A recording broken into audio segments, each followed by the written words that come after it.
Baon idea ng estudyante ang lulutuin ko ngayon. Isa ito sa paborito ng anak ko, baka magustuhan din ng mga anak nyo. Malambot ang pagkakaluto, kaya di sila magrereklamo na matigas pa ang karne. Simpleng luto pero masarap.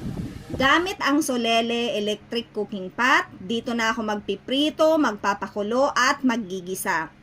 Pwede rin kayong mag-steam dito ng mga simpleng pang-ulam. Ang kagandahan dito, non-stick at madaling linisin. Tamang-tama tong Solele electric cooking pot kapag biglang nawawalan ng gasol, may pang-emergency tayo. Nagprito muna ako ng itlog. Gusto ni kuya medyo toasted ang gilid. Sunod naman ang bawang. Gagamitin ko yan mamaya pan-toppings. Pero pwede nyo yan i-skip kapag may toasted bawang na kayong nabili sa palengke. Gagamit ako ng beef tapa. Ubusin natin ang isang pack para ang tira sa amin naman ni Mister.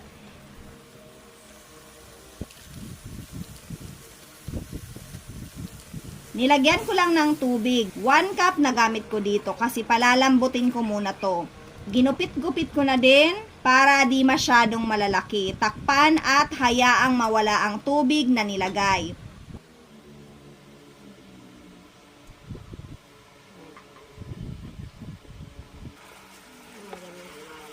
Wag na maglalagay ng mantika, ilagay na ang bawang at sibuyas. Isunod ang mushroom.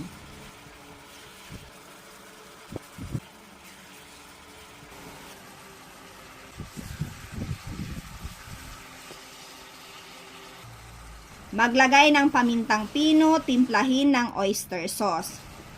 Haluin at final touch ang toasted bawang na galing palengke. Yung tinoasted ko kasi ilalagay ko yun sa ibabaw.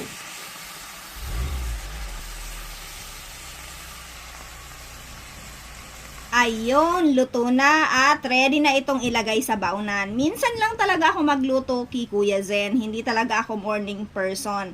Kaya kapag pinagluluto ko siya, mini-make sure ko na masasarapan talaga siya.